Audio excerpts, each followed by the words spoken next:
حضرت عبداللہ بن عمر رضی اللہ تعالیٰ عنہ بیان کرتے ہیں، ایک شخص نبی پاک علیہ الصلوۃ والسلام کی بارگاہ میں حاضر ہوا۔ اس نے عرض کی، یا رسول اللہ، اسلام میں افضل ترین کام کون سا ہے، بہترین کام؟ فرمایا، جس کو پہچانتے ہو اس کو بھی کھلاؤ، جس کو نہیں پہچانتے اس کو بھی کھلاؤ، جس کو پہچانتے ہو اس کو بھی سلام کرو، جس کو نہیں پہچانتے اس کو بھی سلام کرو۔ یہ جو دوسرا حصہ ہے نا، یہ بھی بڑا اہم ہے۔ ہم سلام کرتے ہوئے بڑا خیال کرتے ہیں کہ کس کے سلام کا جواب گرم جوشی سے دینا ہے، اور کس کو سلام کرتے ہوئے اسمائل پاس کرنی ہے، اور کون جب سلام کرے گا تو ہم نے چہرہ پھیرنا ہے، اس ڈر سے کہ کہیں یہ کوئی ڈیمانڈ نہ کر دے، پیچھے نہ پڑ جائے۔ تو اس لیے حضور علیہ الصلوۃ والسلام نے فرمایا، جس کو پہچانتے ہو اس کو بھی سلام کرو، جس کو نہیں پہچانتے اس کو بھی سلام کرو، جو تمہارا اپنا ہے اس کو بھی کھلاؤ، جو غیر ہے اس کو بھی کھلاؤ۔ حضور کے در دولت پر اپنے اور غیر کی تقسیم نہیں ہوتی تھی کھلاتے وقت۔ جو بھی آتا تھا حضور کے دسترخوان پہ، حضور کی بارگاہ میں، سرکار علیہ الصلوۃ والسلام کے پاس اگر کچھ نہ ہوتا تو قرض لے کر بھی کھلایا کرتے تھے۔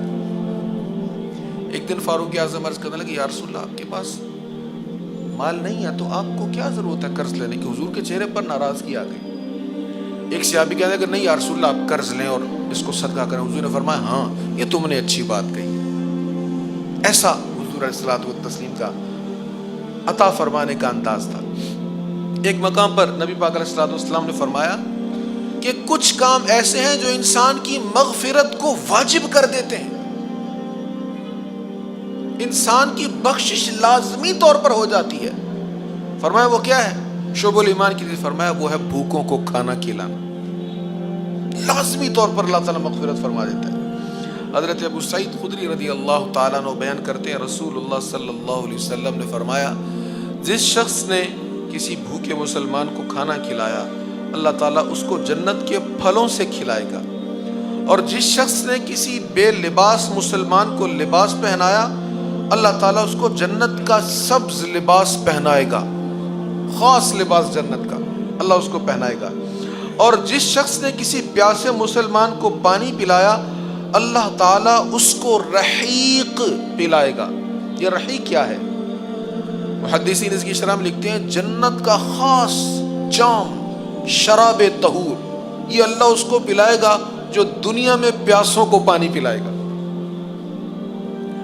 اور پیاسوں کو پانی پلانے کی کتنی برکات ہیں۔ ایک اور حدیث ہے، حضرت انس رضی اللہ تعالیٰ عنہ اس کے راوی ہیں، نبی پاک علیہ الصلوۃ والسلام نے فرمایا، جب گناہ زیادہ ہو جائے نا، تمہیں لگے کہ گناہ گار ہو، بڑے گناہ ہے، تو پھر گناہ بخشوانے کا طریقہ تمہیں یہ بتاتا ہوں، کسی گھاٹ پر بیٹھ جاؤ اور جو پیاسا ہے اس کو پانی پلاتے رہو، تمہارے گناہ جھڑ جائیں گے۔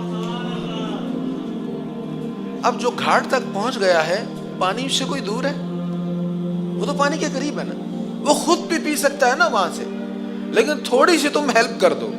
یہ نہیں کہ مشکیزہ اٹھاؤ کندھے پر، میلوں سفر کرو اور پھر راستے میں پیاسے کو تلاش کرو، نہیں، جو وہاں پہ پہنچ گیا، جو خود بھی پی سکتا ہے، اس کی تھوڑی سی ہیلپ کر دو، اللہ گناہ تمہارے معاف کر دے گا۔ اگر پیاسے کو تلاش کر کے پلاؤ گے پھر کتنا اجر ہوگا۔